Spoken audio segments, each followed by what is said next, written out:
There we go. Hello, welcome to the channel. We're going to go straight into it. We're talking the indoctrination theory today, and we've got some special guests joining us today. So I shall jump straight in and welcome my co-host, the hardest working member of the team. If he's not editing a video, then he is trying to jinx us on wave 7 of a gold match. It is Craig. Welcome. Wow, you really caught me by surprise. I didn't realise you were in stream yard yet. And we've got not one, not two, but 3 special guests for this special. It's a live podcast recording for the channel and for the podcast as well. So our first guest is a friend of the show, friend of the channel, friend of the podcast. She is a Mass Effect content creator and a variety game content creator as well. So you can find lots of new and interesting games on her channel. Big welcome to N7 Kate. Hello, guys. Hello, everybody. Who's excited to talk about indoctrination theory? Let's go. Next on our list is a fantastic Mass Effect creator. Not only does she cover RPGs and also Mass Effect in detail, but she's also looking after the new Exodus game as well. Content creator, a artist, a pin designer, you name it, everything is under her belt. And it is Carla Elizabeth. Hey, everybody. Can you hear me okay? All good. Okay, good. And finally, but no, not at least the last, is a new Mass Effect content creator. Absolutely fantastic theory videos. If you are a Mass Effect fan, make sure you check out her channel. I completely love the latest Geth one that she's been doing. It is Paragon 7. Hello, guys. Yeah, you guys can call me Paragon 7 or Paragon or Atharia. And I'm really glad that you liked the Geth video, Ploppy. That was a really fun one to make. And thank you so much for the invite here. It's so great. I think I'm probably the newer Mass Effect creator on the scene. So thank you so much for inviting me. You're welcome. Okay, so this is your spoiler warning. We are going to be talking about Mass Effect 3's ending, mostly in detail. So if you don't want to hear it or haven't played it, make sure you do. Go and play the Legendary Edition now. Yeah. And for those that don't know about the indoctrination theory, a brief summary is that the Reapers throughout the course of the trilogy have been trying to indoctrinate Shepard, and then the last ending part of the game where you run towards a beam is the final push of them trying to indoctrinate you to choose either synthesis or control. So I've talked enough already. I shall hand over to our guests, and just with a simple question, does anybody here actually don't like the indoctrination theory? Can I say something? Sure. Okay.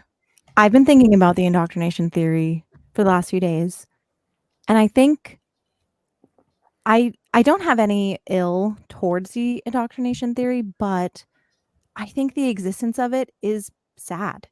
The fact that fans had to come up with such a heavily detailed and arguably more concise and thought out theory than what maybe we actually got to cope with the ending and their experience with it is so depressing. Like, that's so sad.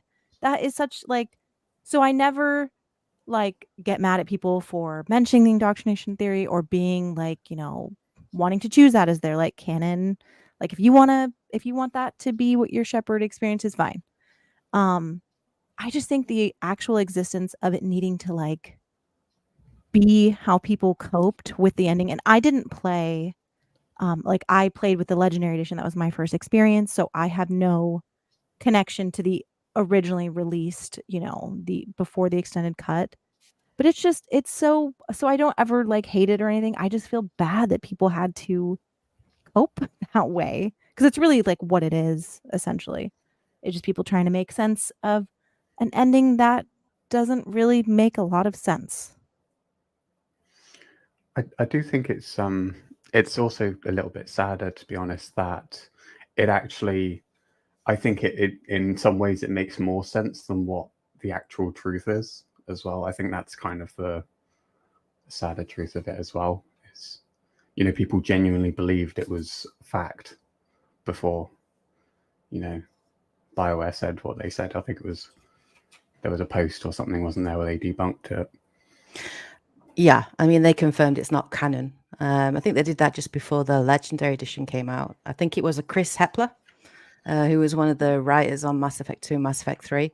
And he basically said, like, it's a fan theory. We were not that smart. Apparently, at one point, they were considering indoctrination as a potential, like, something that was going to happen as part of Mass Effect 3, but they couldn't make it work in terms of the gameplay, so they gave up on that idea. I played Mass Effect 3 right when it came out. So when when I first played the ending, I'm not gonna lie, I went through like you know, you like the many stages of grief. Like, you know, denial, anger, frustration, trying to make sense of it all. Like, I went through all of that. So when the indoctrination theory came out, I'm not going to lie, I kind of latched onto it, you know, to sort of justify it, because the ending was horrific in its original state before they brought out the extended edition. Because effectively, you end Mass Effect 3, the mass relays get destroyed. And if we know anything from Arrival, that's not a good thing, you know, from what happened with the Batarians. So I thought I had basically like annihilated everybody like in the galaxy, in the Milky Way, and stranded all of these races like at Earth. So everything that you had fought for up to that point seemed kind of pointless. So yeah, like I for the indoctrination theory is actually the thing that actually inspired me to make a YouTube channel. Like, that's how long I've been going, like 10 to 12 years. That's insane. But it was watching other content creators, watching fan theories, watching the community try to make sense of all of the plot holes and all of the things that didn't make sense in the ending. But over the years, as I've kind of like reflected on the indoctrination theory, there are a lot of plot holes with it. There are a lot of problems with it. Things that, you know, it doesn't explain, and I just don't think it's not very Bioware, because the whole belief of the indoctrination theory is there is technically really only one right answer, which is to destroy the Reapers, and obviously choose destroy, because then you fight, you know, you break out of indoctrination, right? And if you choose control and synthesis, you're giving in to the Reapers. So it's just not very Bioware. Like, Bioware would never have done that. And then it wouldn't have ended Shepard's story properly, because obviously if you ended it by breaking out of indoctrination, then the Reapers are still there. Shepard doesn't really get a proper ending because you don't see the continuation, you know what I'm saying? So like, when you reflect on it more further, there are problems with it. But I'm not going to lie, when it first came out, like, I was like everyone else in the Mass Effect community, I've just going, please somebody make sense of all this. And yeah, because obviously it's my favorite game series, as you guys know. I was heavily invested, let's just say that, in the ending, and I was heavily just disappointed. I think the extended cut did fix a lot of things, those things. So I think maybe if you had played like the version of the game that came with the extended cut, you might not have felt as, you know, viscerally, I suppose, as I did when it first came out. Yeah, to jump off of that point, when I first played Mass Effect, it was the Legendary Edition. So I played it with the extended cuts. And I will say, even with my experience, I still felt incredibly confused and disappointed. Like, I'm not sure how much the extended cuts helped with making the story of it make sense. Because I think, like, I've tried to reflect on this and understand what about the end sequence kind of really bothered me. And like you had said, Kate, like it's very much it's confusing. Like, it doesn't feel like Bioware. It didn't feel like they were tying up all the plot threads and stuff like that. It felt like, okay, all of a sudden we are just going to, you know, have a random star child here that's going to explain something to us, as opposed to having like a final boss scene, like the Human Reaper or with Saren. So it felt super confusing. So I personally think that something that's incredibly smart about the indoctrination theory is it pulls on something like, Shepard becoming indoctrinated after interacting with Object Rho, and like, Shepard's dream sequences having like all these oily shadows, and like, trying to make sense of, okay, Shepard got shot in the shoulder right before like Marauder shields rocked up, but now all of a sudden Shepard's holding like their side when they're talking with Anderson and stuff. It's just a smart theory that kind of pulls everything together and ties it back to a plot thread like indoctrination that was present from the first Mass Effect, right? Like you see Saren becoming indoctrinated. In Arrival, you see the entire team that was, working on Project Rho becoming indoctrinated, and then in Mass Effect 3 with the Elusive Man. So from just a story standpoint, throughout the entire trilogy, the indoctrination theory makes more sense, unfortunately, than this random star child that was presented to us, and how that child said that we should deal with the. So yeah, I personally am a fan of the theory, but obviously with the writing team kind of debunking it and stuff like that, like it kind of obviously ruins the credibility to some extent, but it's a very a fun fan theory. I think I kind of get the impression that they might have been going down that road at some point, but it got scrapped because there is so many little details that are in there. I mean, it could be argued that, people have been clutching at straws and just looking for anything to fit the theory. But with the amount of little details, I mean, I watched it again today, and you think, oh yeah, that could work, and actually that could work, and that kind of makes sense. So there is a lot of stuff in there that might have been planned but never actually followed through with.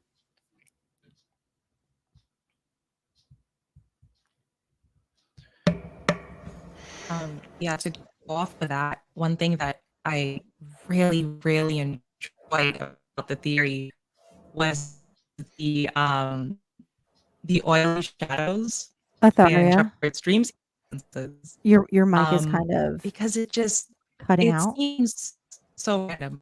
Oh, is it? Okay, I'm hearing you cutting out. It might be my internet. Is it okay now? Yeah, you sound okay now. Yeah, I'm not sure what Okay. what was going on. Yeah, you sound better now. Okay, sorry. Let me know if that happens again. Feel free to interrupt. Yeah, so not sure if you caught that first part, but the one thing that I really enjoyed about the theory, and like Poppy said, like it, there is hints of potential, like this could have been planned by the team because of something like the oily shadows in Shepard's dream sequences.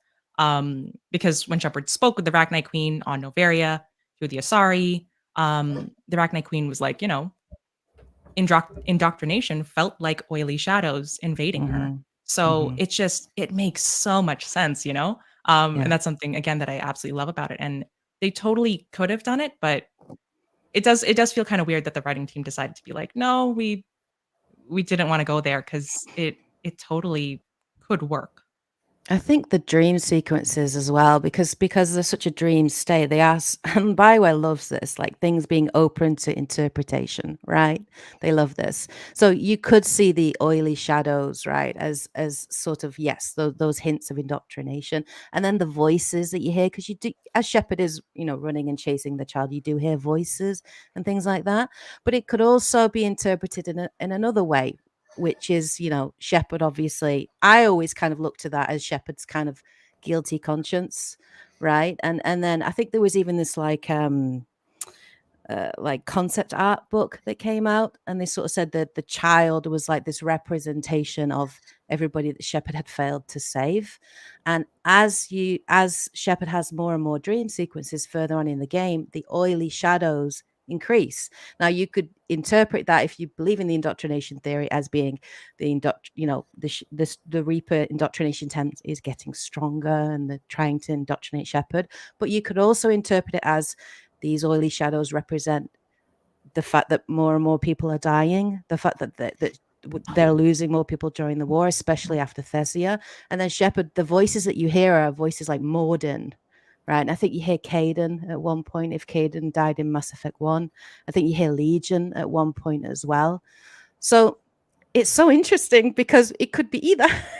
So it could, it depends on your interpretation. I always saw it as Shepard's guilty conscience, but I could certainly see where people would also see that as like oily voices and sour notes, like exactly like the Rachni Queen talks about. I would. Sorry. It's really interesting what you said about interpretations, Kate, because I was just wondering, and this is just a general question for all of you, like, do you feel like there's maybe then one sort of direct theory, like there's just one theory, or is there different ways that you can kind of think about it or interpret it? Like, because I know some people will say like, oh, if you choose synthesis or if you choose control, then that kind of stuff is what the Reapers want. But do you think there's a different way to interpret that?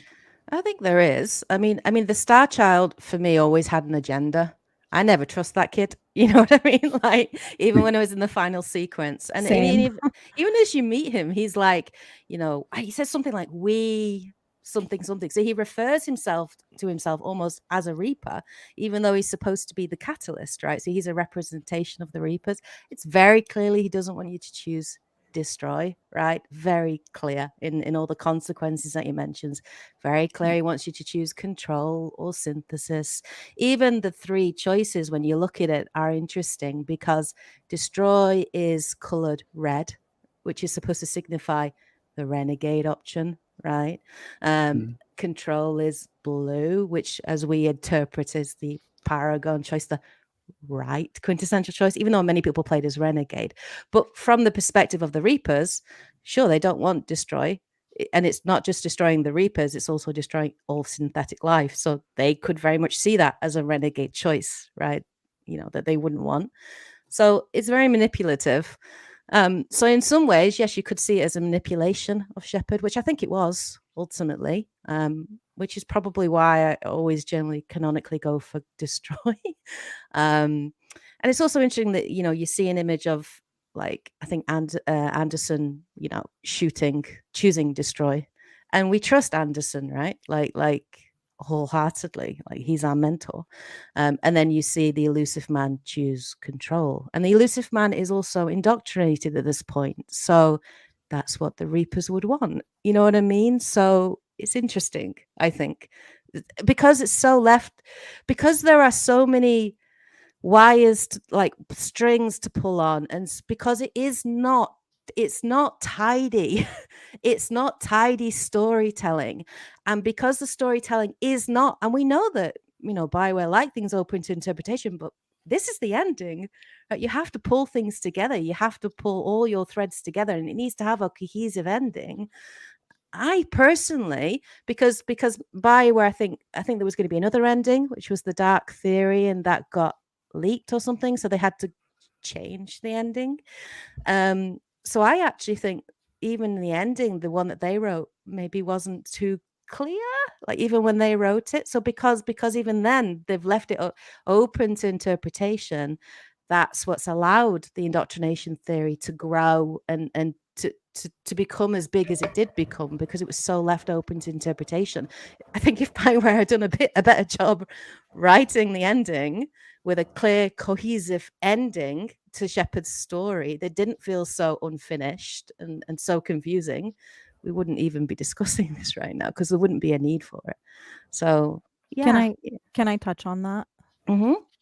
I think when we think about the endings and why they turned out the way that they did, it's kind of important to remember that it wasn't an entire team of writers coming to write the ending. It was Mac Walters and Casey Hudson essentially isolating themselves from the rest of the team and not consulting them. And previous writers have spoken about how upset they were and they didn't think this was a good decision. And it's very reflective in the final product that like no one else consulted or gave feedback or whatever. And number one, that in itself feels anti-Bioware. Like that doesn't feel correct with the usual way that they operate. But unfortunately, we are still feeling the effects of those decisions. What it's been, gosh, I can't do math. It's been like 12 years since Mass Effect 3.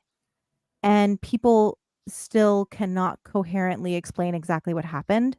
or what all of it means. Like, and I say that as someone, you know, obviously I've analyzed everything. I know you guys all have too. Like, we all know the intricacies of the ending, and we all still don't 100% understand it or are able to make sense of it. And that is going to be, in my opinion, something that they will have to address in Mass Effect 5. They're going to have to be like, here is more exposition on what actually happened, what actually happened with Shepard's choice. And I know that a lot of people don't want that to be explored, but like, I feel like they have to.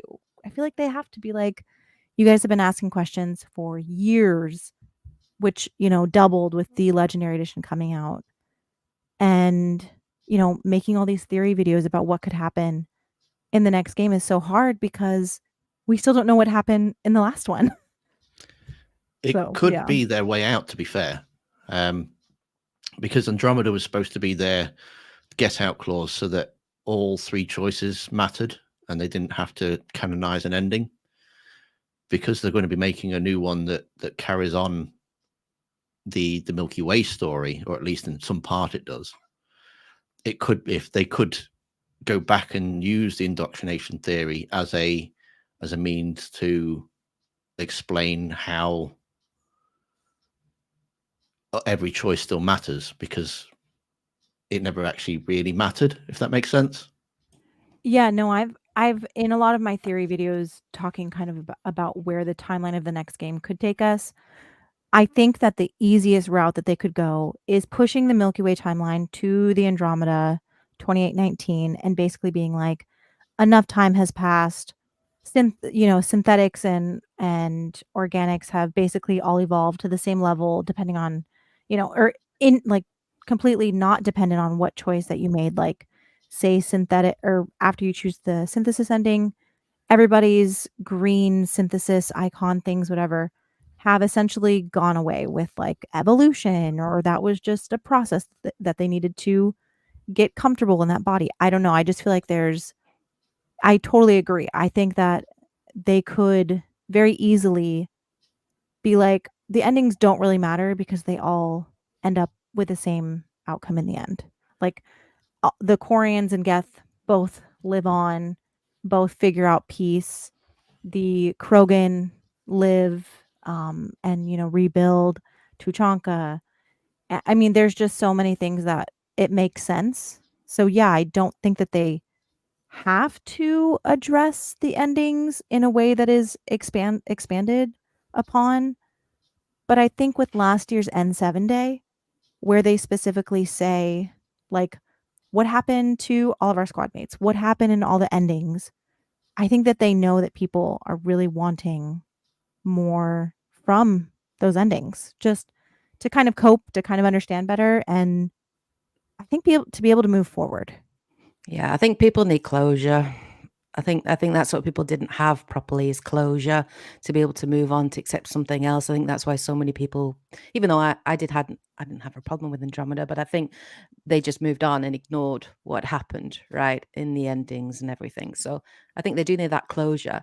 But I don't think the indoctrination theory is going to be addressed. It's definitely not canonical. Why would they let, like Chris Hepler obviously did an interview, I think it was like February 2021, which is just before the Legendary Edition came out. Now, they had 12 years to address the indoctrination theory publicly, and they only did it after Mass Effect 4 had been announced and we'd seen trailer footage and the Legendary Edition came out. And I think that's purposeful. I think that's them saying it's a great idea, we love it, but it's a fan theory and it's not canonical and we never planned it and it isn't part of the lore. So I think they do have to address the endings and whether or not they choose a canonical ending with Destroy or anything, which they're doomed if they do, they're doomed if they don't, honestly, because people want their choices to matter, obviously, into the next Mass Effect. But I think Bioware, personally, even though I quite enjoy the indoctrination theory and discussing it and debating it, I do think they're going to look to put it behind them. And I don't think it is classed as canonical, not by Bioware anyway. They consider it a fan theory. Something I wanted to touch on that Kala had mentioned was what Mike Gamble wrote in that blog post was all of those questions that fans have, like I think he wrote like, what does a baby Volus sound like? And I believe he also wrote the ending. So he's Mhm. definitely aware of it. And on Twitter, even, I think on one of your tweets, Kala, when you were like, list your craziest theories, Gamble himself replied with like something along the lines of, if Marauder shields lived, then, then this Yeah. would happen. Right. Yeah. So Yeah. like, I think that it's a pretty telling sign that the franchise director of Mass Effect, like Mike Gamble, he seems to have a very solid finger on the pulse of where the fan base is, um, just in terms of everything, our curiosity, what we're concerned about, what we want to see in the next game, and stuff like that. So, just from like the endings perspective, I do think that it is going to be addressed. And something else I wanted to touch on was it's huge that they hired Mary DeMarle, because Mm. it would be like what happened in the endings, just in the endings of Mass Effect 3, just having her there as the senior narrative director will prevent all of those indiscrepancies and contradictions from being in place. Because as the senior narrative director, she's basically there to direct the writers to make sure that every little detail in like different character arcs, Mm. the overall plot, the world building, like all of those things align with one another and make sense. So yeah, when Bioware was like, we're hiring Mary DeMarle, it was such a huge relief because we won't have to, like, as a fan base, come up with theories like the indoctrination theory, hopefully, for whatever the end game sequence in the next Mass Effect is, because Mary's there, So yeah, I completely trust Mary DeMarle. I have complete faith that she'll prevent Yeah. something like this from happening again. And she was, I mean, Guardians of the Galaxy was fantastic. Exactly. Like the yeah. writing in that was so good, and the characterizations, and I really enjoyed that game. So I'm very excited for that. They may. It's not that they've put down the indoctrination, because it's fascinating, obviously, with the Reapers. What about the repercussions of indoctrination? So, and then not just Shepard, but there's so many people that on different planets that are indoctrinated, right? What happens after the Reapers are gone? What happens to those people that have been indoctrinated? How do you root those people out? How does society rebuild from that? How do you learn to build trust again? Like, all those things are fascinating, right? Because we forget there's a lot. That's how Thessia and different civilizations fell apart. During Mass Effect 3, Rana Thanopsis. She was one of them. That was in Mass Effect 3. I think on Thessia, she ended up being, because we meet her in Mass Effect 1, then in Mass Effect 2, and she's indoctrinated by the third one, and I think she ends up killing a bunch of important political people, I think, on Thessia. So like, it might be a case of maybe Shepard is indoctrinated, but I still think that it'd be fascinating to explore that, right? Rebuilding and things like that. Yeah, I don't know. I mean, what did you think of indoctrination theory, Tim? Like, because you played Mass Effect 3 with same time as me when it first came out.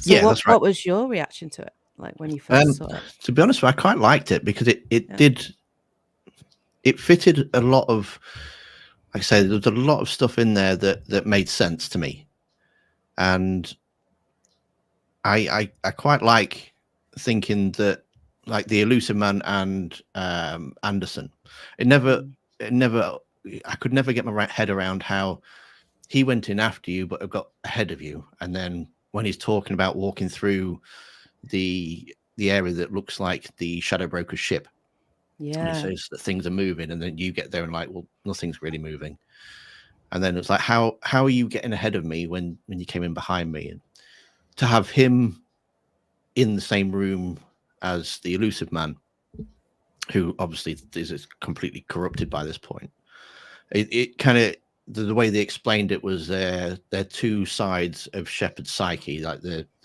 good side and the bad side, and breaking it down that he, Shepard in his mind he shoots, I think he shoots Anderson in his abdomen, Mm-hmm. and then when he's sitting next to Anderson, he's then bleeding from that same gunshot wound, so as if he's kind of shot himself, that sort of thing.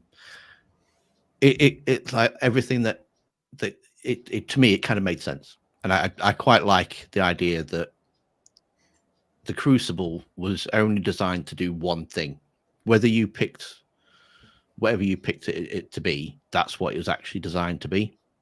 So if you picked Synthesis, it would always be a Synthesis MacGuffin. And even though you get knocked out, and Shepard, and because in the Destroy ending, Shepard she takes a breath at the end, and what clearly looks to be London rubble.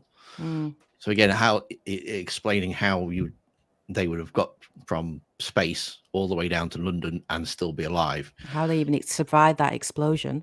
Yeah, and how explain that exactly. Then taking that final breath, to me everything it does fit quite nicely into it. And I think if they do decide to double back, I know they've debunked it, but if they do decide to double back on it, it is a great way to bring Anderson and the Elusive Man back into the game, because if they were never actually there in the first place, then they never actually died. So I do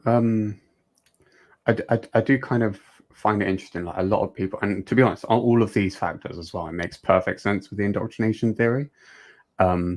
But I just want, actually, yeah, my mic is on.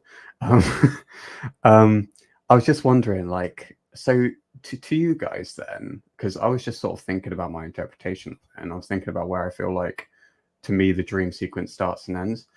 In your guys' minds, like, did Anderson die then? Because I know, like, from what you're saying, Tim, Anderson was never on, the Citadel. So, are you in your mind, in the indoctrination theory, did Anderson not die, or did he die like on the run up to the beam, or? It could have been, yeah. I mean, the way I play, because I always pick Destroy as well. I from the very start of Mass Effect 1, Shepard was out to destroy the Reapers, and so I kind of stick with that all the way through.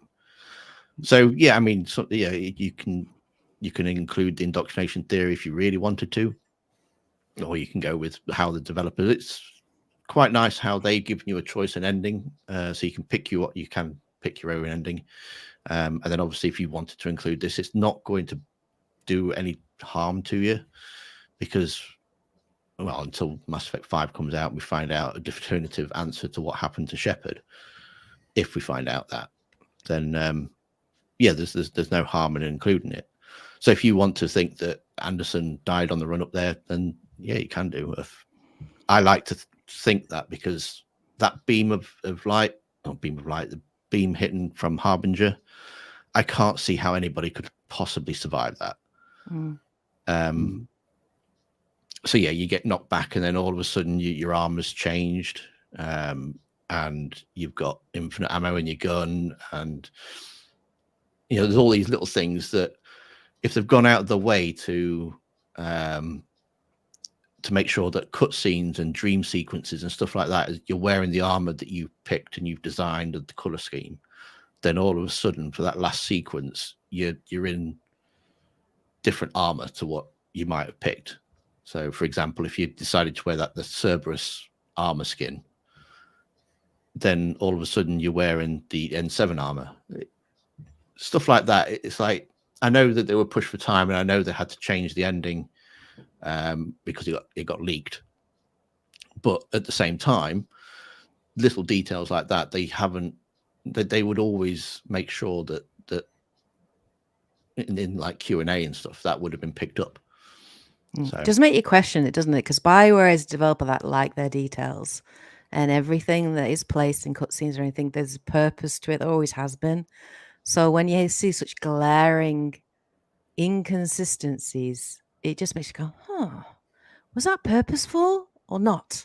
And I like that, but I think, yeah, 100%, like with the armor and everything, like you're saying, and the infinite ammo and stuff like that. And then, like, I think in the indoctrination video, they mentioned the piles of bodies, which have like the armor, I think it's the Phoenix armor of Ashley in Mass Effect 1, right?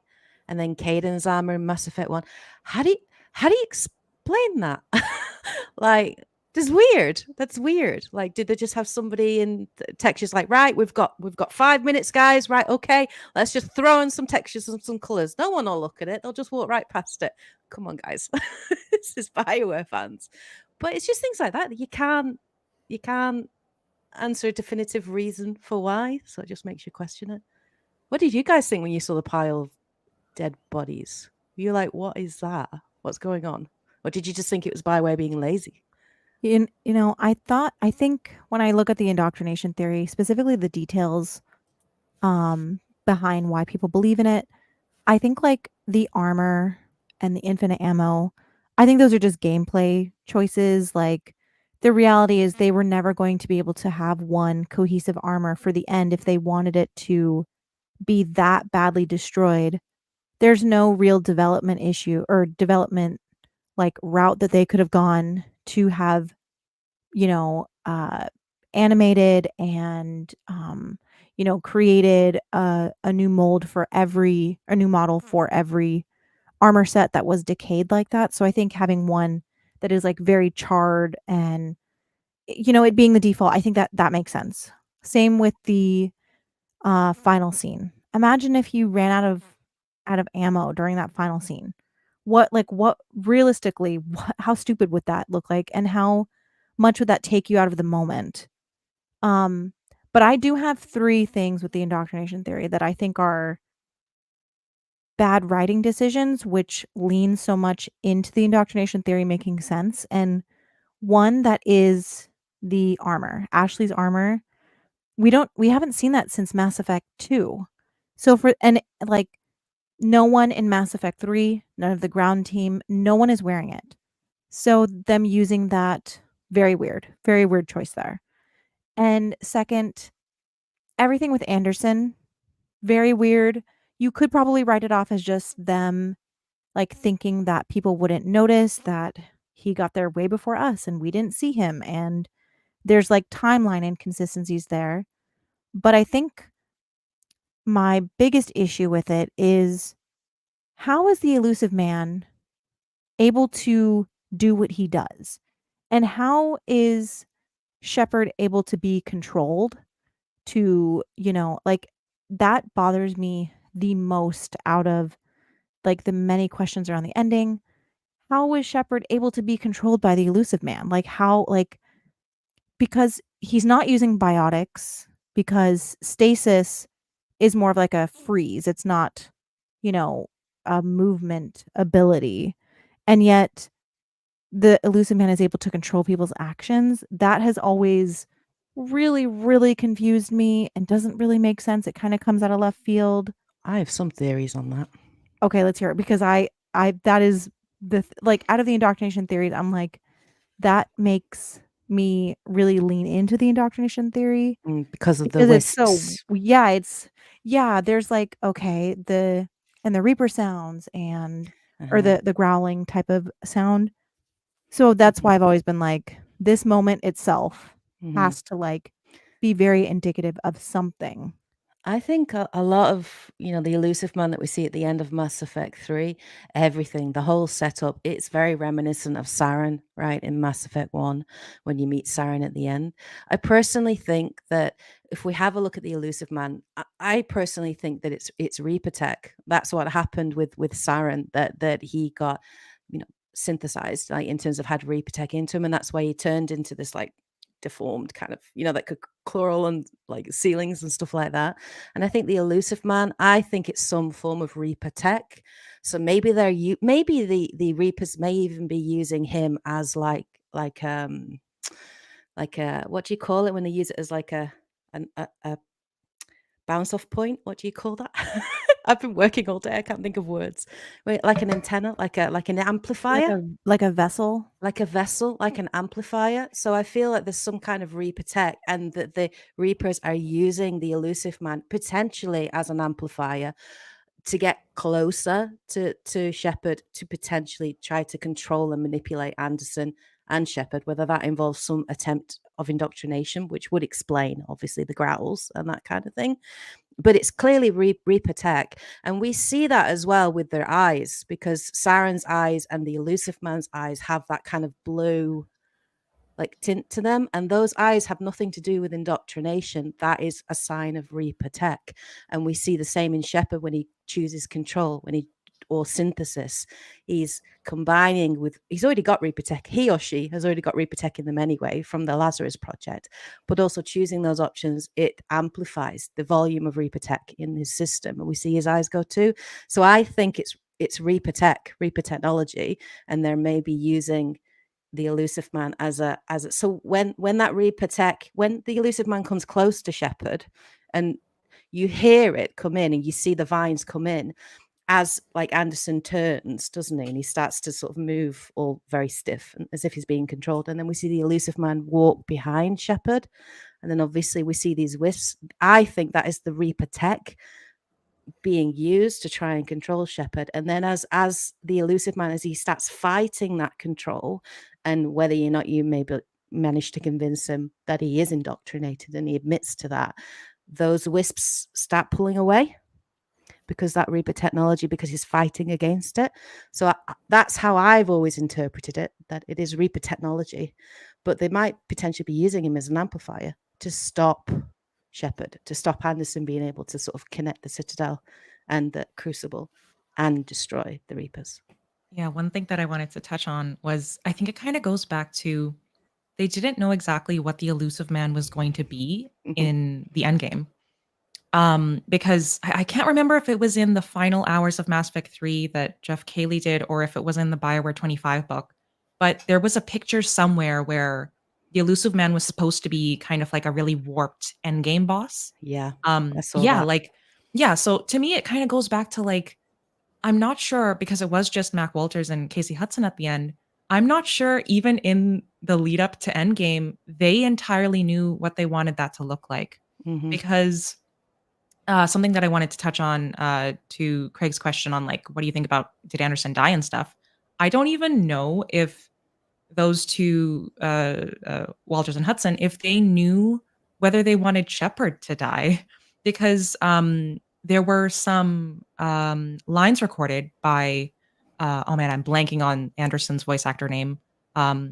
As well as Keith David. Yes, Keith David, as well as Jennifer Hale. Yeah, oh man, he absolutely killed it. But Keith David and Jennifer Hale, where there was a discussion on motherhood, where Anderson was asking like, have you ever considered being a mother? That's super weird and a really strange thing to get the voice actors to record if Shepard was going to die. So I honestly think that even at that stage where they got the voice actors to like, record their lines and stuff, which is very late in the release, they weren't sure how that was going to look. They weren't sure if Anderson was going to die. They weren't sure if Shepard was going to die. They weren't sure if the Elusive Man was going to be an endgame boss versus just kind of that strange conversation that they had on indoctrination and stuff. So yeah, to just all of it, I think it goes back to, I think that because they didn't know what they were driving towards in the final scene and how Shepard's story was going to end, it probably resulted in having 3 different endings where they were kind of like, okay, let's let the players decide, which obviously opens just a whole can of worms and results in things like the indoctrination theory, where we're like, we would have preferred to have at least something that kind of connects all of them, because I don't think it's necessarily bad to have multiple endings. But if there's just one singular thing, like either Shepard living in all the endings or Shepard dying, it's something that all of the fan base can kind of be like, okay, this is the one thing that was the point of the entire trilogy, because it's different across all of them.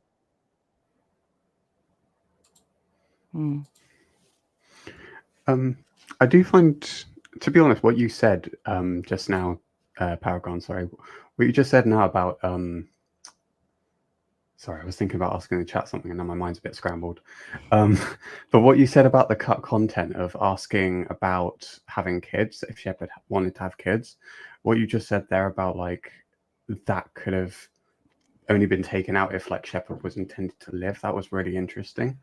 But that whole bit that you, while we're kind of on that subject though, that conversation between Anderson and Shepard, do you guys think that conversation actually happened?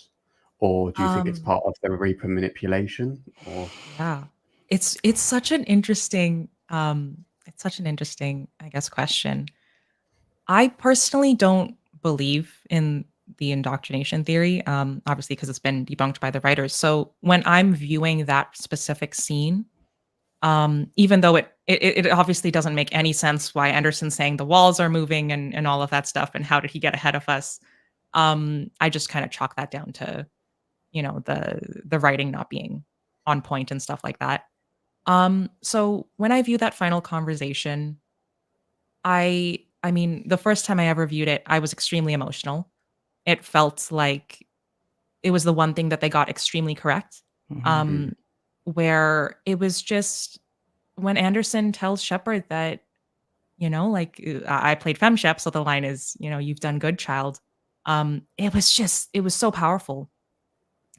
So, and I would have preferred the conversation to my female shepherd to kind of go that route of talking about motherhood and talking about kids, just because that's kind of what I wanted my shepherd to, end off on and have the happy ending. So Mm. yeah, I kind of view that conversation as having happened and being true, because it felt like the one thing that Anderson is he's either the first or the second voice you hear at the start of Mass Effect, right? With the conversation with Udina. Mhm. So it felt so right to have him there right at the end, and just kind of Yeah. just hammering home, like, yeah, you did it, which is why everything that happens afterward I kind of just ignore, because that to me felt like a very solid place to end the series. I liked as well in that scene that Shepard wasn't alone, because I really didn't want my shepherd either to survive or to die alone. You know what I mean? And as you progress through, obviously Mass Effect 3, like Shepard, bless, like does become traumatized through the war and seems to not isolate themselves, but they feel like they're alone. They're taking on the weight of the galaxy, by themselves, and there's so much expectation and pressure on them. I really liked that scene with Anderson. And I would like to think it existed, that it was a real thing. And Anderson, in my headcanon, was a father figure to my shepherd. She looked up to him. He was like the dad that she didn't have. You know what I mean? And so I got really emotional at that scene, and even listening to that hidden sound bite, I was like, oh, kind of. I really did. So I like to think that Shepard wasn't alone in that, even though Shepard's an absolute badass and would have got the job done. Whatever. I've always believed that Shepard is so successful because he or she is not alone, has never been alone, has always had people standing with her, whether that's other races, friends, her crew, that. So I really didn't want Shepard to be alone in that final moment, So I think even when you choose destroying, you get flashes, don't you, of your crew and stuff like that. No, it's making me emotional just talking about it. But yes, I did like that scene with Anderson, and I'd like to think it happened. I think it's Sorry. I think it's the one thing that kind of made me not want the indoctrination to have started at that point, because I don't like to think that moment was fake or anything. Like that moment between them was real. I like to believe that the real manipulation starts when he ascends to heaven, or whatever you want to call that. Sorry, go on, Tim. I was just going to say, even though the indoctrination theory has been debunked, I still don't think it's implausible that the Reapers would try to indoctrinate Shepard. Obviously, they've done it to Seren and the Elusive Man and countless of other people. So there could be elements of them actually trying, even though it wasn't successful. Well, they clearly class Shepard as the biggest threat to them. Most definitely. Why would Harbinger even bother to taunt Shepard unless they classed Shepard as a real threat? And there's certainly been plenty of opportunities for it to happen. Shepard, through Mass Effect 1, Mass Effect 2, Mass Effect 3, has had quite a lot of contact with Reaper technology, Reaper artifacts. So there's plenty of opportunity there. I think the hardest thing to prove with the indoctrination theory is, when did it happen? how, if Shepard was indoctrinated, how has that progressed? When did that begin? At what point did that indoctrination start to take hold? Whether or not you see the dream sequences as an indication of that, as they progressively get worse or not, depends on your interpretation. But it's really hard to pinpoint that, and I think that's where there's a lot of discussion and debate. I think something. Oh, sorry, Kate. No, go on. What are you saying? Yeah, something that I wanted to just touch on was I think the Mass Effect team themselves didn't realize how like in depth the fan base needed explanations, right? Because we were given absolutely no explanation as to why Shepard wasn't indoctrinated, why any of our squad mates weren't indoctrinated. Because arguably, like the Normandy squad interacted with the Reapers the most. So the fact there was, no explanation given. And something I wanted to kind of discuss there, and I wanted to get your guys' thoughts on, is I think that there was a shift in the team understanding that the fan base really needs that type of in-depth explanation on things with Andromeda. Because as soon as I loaded into Andromeda, it felt like there was such a clear, like scientific, trying to make every small thing make sense shift in storytelling. Like I think there were moments where you would be talking with like an Angaran, and sometimes they would say a very Angaran specific word, and writer themselves would be like, "Oh, hang on, I think my translator blipped. I didn't understand that." Whereas something with the Quarians, like whenever they said Kila Salai, that was never explained as to why we weren't hearing the translation for that. So yeah, like when I was playing it, it really felt like the Mass Effect team took everything from the trilogy where they were like, the fans really need us to world build more and kind of flesh things out. Why, like, have explanations for things that didn't necessarily have one. So yeah, I kind of just wanted to get your guys' thoughts on that. Like, what did you guys think about that kind of shift? And do you think it was from, I guess, the fallout of things like the indoctrination theory? I think I agree. I was just I've restarted an Andromeda playthrough, and I'm getting really just burnt out on the over explaining, where it feels like the world doesn't allow you to experience things, it has to tell you. And you can definitely feel how much they put into Ryder having to explain to the player what is happening and like what needs to be done. I feel like it removes a bit of the, I don't want to say mystery, I guess, but I think it ruins a bit of the immersion, in that you feel like you're really being told how to play, what exactly to do, what everybody thinks. Like there's no, like you're never really guessing as to what anyone is feeling or thinking or whatever. And just like you were saying, the Keyless Salai, I'm thinking of the arc. But yeah, those things are never, like, you have to like find out for yourself. And that was so great about the immersion in the alien cultures and their worlds, that you really did feel like you were being shown a little bit, but you weren't 100% a part of it, and that was okay. Whereas I feel like, with Andromeda, the Jardan tried to make you one of them as much as possible. And like on one hand, I get it, but I also feel like it kind of watered down their culture a tiny bit to me. That's just my opinion, though. But I do feel what you're talking about, though, with the explaining everything, and I do wonder if that has to do with the ending.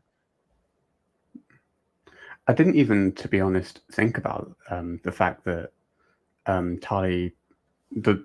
It's really stupid of me, to be honest, to have not realized that. Yeah, she literally says Keyless Salai, and it's not translated. It's funny how that didn't click with me. But there were also some unanswered questions in Andromeda as well. Like, we never found out about the Scourge, really, did we? So it was kind of, I mean, I know that's probably something that they planned to answer, like in later games, but Yeah, I think that it was cool. Oh, sorry, were you gonna say something further? no. Okay. Yeah, I think it's interesting what Kala said as well. Like, it almost feels like they took the magic out of the fact that it is supposed to be a bit of an unknown. Like thinking about Mass Effect 1, and the reason that I fell in love with the series was because it just felt like there was so much out there, like in the Mass Effect universe. Um and yeah, whenever we learned about a new kind of alien like cultural thing, it felt like just the best thing in the world, and I didn't want to know every little thing about it because it to me that mystery made it more magical. But yeah, to touch on what Craig said about the Scourge and stuff, I think Andromeda, it felt a little bit like scientific, like I mentioned earlier. Like it felt like, okay, we're going to tell you exactly what you're, allowed to know with XYZ, but then you're going to be completely lost with things like the Scourge, with things like the Jardan, and stuff like that. So it did feel a little bit like that magic was gone a little bit, even though we went to an entirely different galaxy. Like that should have been the moment where that magic was back and that we didn't know everything. So it is an interesting choice, and I really do think it was birthed from fans just wanting an explanation for every little thing in the endings. But I think they probably went about it in the wrong way. Obviously, like Kate said, damned if you do, damned if you don't. Like there's not a perfect way. You're never going to satisfy 100% of your fan base. So yeah, but I find it interesting. The stuff on the Scourge, the stuff that are still mysterious in Andromeda does very much intrigue me.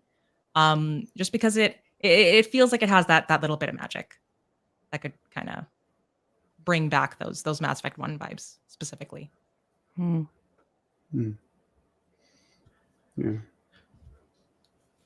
Okay, I mean we're coming up to an hour. Do you guys want to give your final thoughts on the indoctrination theory? Do you think it was something that it could have had legs if the developers got behind it, or was it just complete fan theory that it should be just left as that and shouldn't be picked up any further? I think that the indoctrination theory removes Shepard's agency, and that is my biggest problem with it. Like, while I am totally all for people if that's what they want to choose for their Shepard, that's fine. But I do feel like because the indoctrination theory is basically that if you choose destroy, then that is really the only option to get out of the indoctrination. And that's why Shepard wakes up in the rubble. But essentially that means that the ending never really happened. And you don't actually get to make a choice as to what happened, because that inevitably would mean that Shepard was in the rubble and was incapacitated, and the Reapers would have been able to do whatever they wanted to do. So I don't think that really leans into giving the player any option of a real ending, especially one with a choice. And then, the other side of that is if you choose the other endings, then you are for sure indoctrinated. But again, that really only leaves one quote unquote good choice. So that's my biggest problem with it, is I don't think it gives the player any agency. And while I do think that it would have been very cool if Shepard had gotten indoctrinated at some point, because all of their exposure, that would have made a ton of sense story-wise. I just don't see any Bioware game being one that doesn't give you agency over your character, your story. And while I have a ton of problems with the ending, you do feel like you have some choice, even if it's not as much as we actually wanted. And I do think the indoctrination theory completely voids that and forces it on you kind of out of nowhere too. Like, it would be one thing, I know that the dreams have been associated with indoctrination, but aside from the dreams, there's really no other when Shepard is awake that they are being indoctrinated. We're not having to fight with our player character to make decisions because we still have the autonomy over them. So it would just be super weird if the indoctrination theory was real. That's just my problem with it. No player agency. That's what I think. Mm-hmm. I kind of echo what Carla's saying. Like, yes, okay, when it came out, it was a coping mechanism, and part of me at that time was like, oh, this would be amazing if Bioware planned this whole time, and because at that point I was disappointed. This was a development studio that had written some of the best stories, best characters I had ever known or played with or as. And so I couldn't believe that they would finish the trilogy in such a way as they had done, with the original ending of Mass Effect 3. So I was like, they've got to have an ace up their sleeve. They've got to be planning something.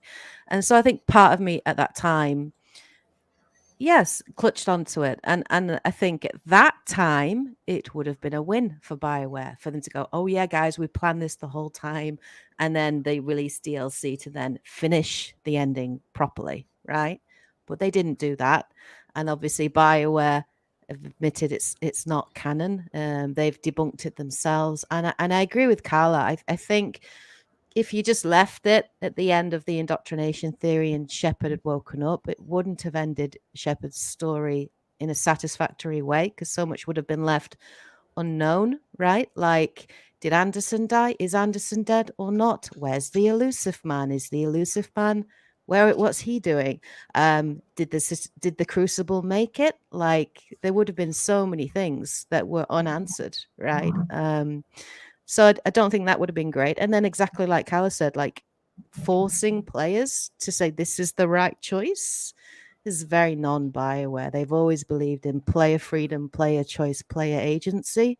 They've always believed that through every series, whether it's Dragon Age, Mass Effect, Knights of the Republic, whatever it is. So it's just a very un-Bioware thing to do. So I think the more I reflect on it, the more it doesn't feel right, but at the time, yeah, like it was my way of going, oh, maybe they had planned it all the time and my faith in Bioware is not misplaced, kind of thing. And that's how I felt at the time. Yeah, my thoughts on it. Obviously, I'm a huge fan of theories like this, and a lot of my channel just covers stuff to this extent. So I'm a huge fan of how smart the theory is. And just how it kind of wraps up all these little discrepancies and contradictions to make something make sense. And I think it's pretty telling that a lot of the fan base kind of latched onto it and it was like, yeah, this makes a lot of sense. But to Cala's point again, like in an agency-based franchise like Mass Effect, to say that the entire end sequence was all a dream is a little bit, confusing. So while I don't personally believe in it, I still 100% wholeheartedly love the theory just because it's so smart.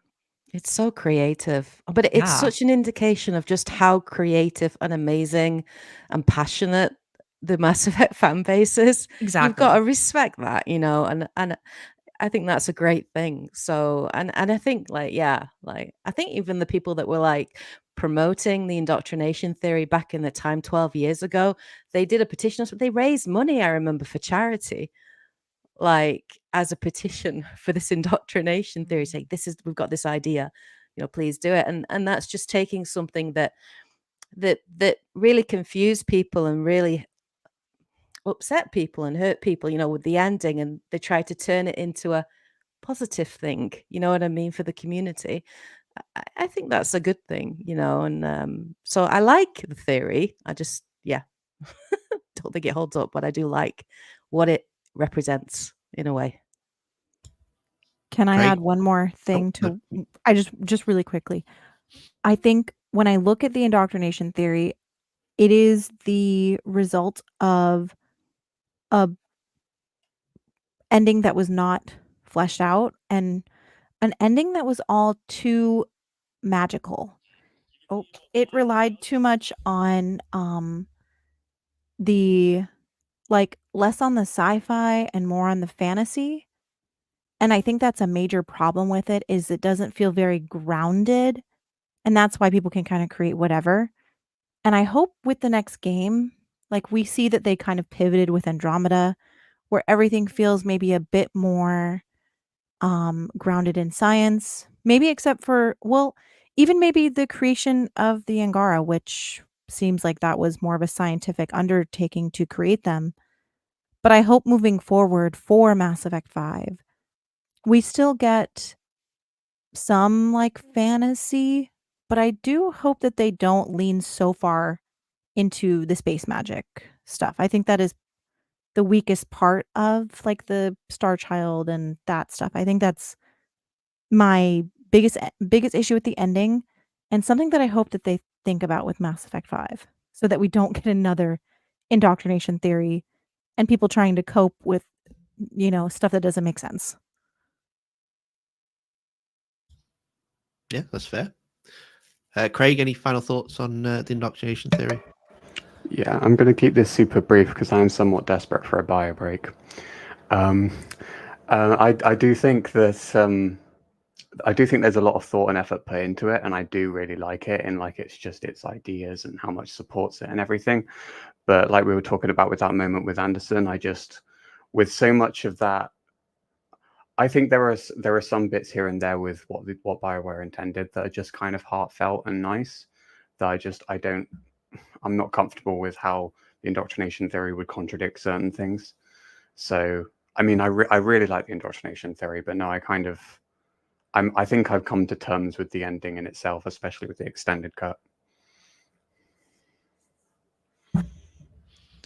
Wonderful. So all that leaves me to say is a massive, massive thank you to all of our guests for joining us. All their details are found in the description below, so make sure you go check them out and watch the content.